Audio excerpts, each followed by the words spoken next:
Selon la promesse du Seigneur, les Juifs ont commencé à revenir en Palestine, et ceci de 90 pays différents. Au cours de la Deuxième Guerre mondiale, Hitler tua plus de 6 millions de Juifs. De nos jours, des milliers d'arbres ont été plantés en Palestine en mémoire des 6 millions de Juifs tués. Ainsi, les promesses de Dieu du verset 13, Ésaïe 55, s'accompliront littéralement. Ainsi en est-il de ma parole qui sort de ma bouche. Elle ne retourne point à moi sans effet, sans avoir exécuté ma volonté et accompli mes desseins. Oui, vous sortirez avec joie et vous serez conduits en paix. Les montagnes et les collines éclateront d'allégresse devant vous, et tous les arbres de la campagne battront des mains. Au lieu de l'épine s'élèvera le cyprès, au lieu de la ronce croîtra la myrte. Et ce sera pour l'Éternel une gloire, un monument perpétuel impérissable. Ésaïe 55, 11 à 13. Ainsi, les promesses de Dieu du verset 13 s'accomplissent aujourd'hui. Nous le voyons. La Palestine était stérile, et le pays était plein de buissons, d'épines, de ronces. Mais les Juifs qui sont retournés en Palestine, des pays d'où ils avaient été dispersés, ont déjà planté 4 millions d'arbres, sans compter les myrtes et les figuiers.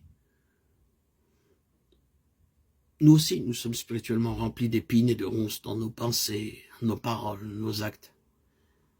Mais Dieu promet que tout cela peut être ôté et remplacé par les grâces et les vertus du Seigneur Jésus-Christ, afin qu'un jour nous soyons semblables à lui. Relisons la parole dans Ésaïe 55 au verset 11. Ma parole ne retourne pas à moi sans effet. Nous le voyons bien. Aujourd'hui, tout ce que Dieu a dit à chacun de nous s'accomplira un jour.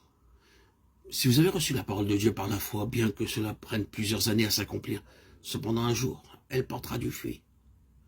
Et vous sortirez avec joie. Verset 12. Lorsque nous servons la parole de Dieu par la foi, non seulement nous nous réjouissons, mais nous sommes rendus capables de partager cette joie avec les autres.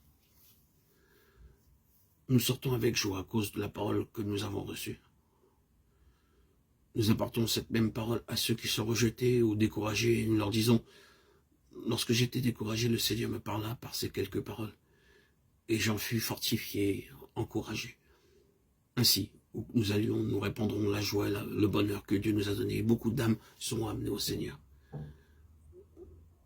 Le Seigneur accomplit sa parole.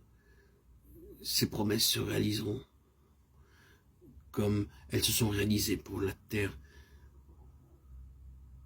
auquel les Juifs sont revenus.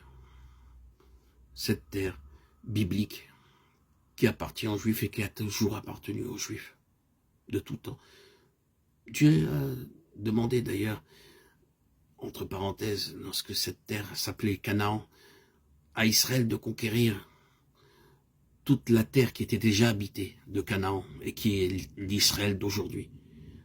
Les Philistins, quelques Philistins qui vivaient là-bas, devaient être chassés et quitter ce terrain parce que Dieu l'avait ordonné. Cette terre appartient et appartiendra toujours et éternellement à Israël.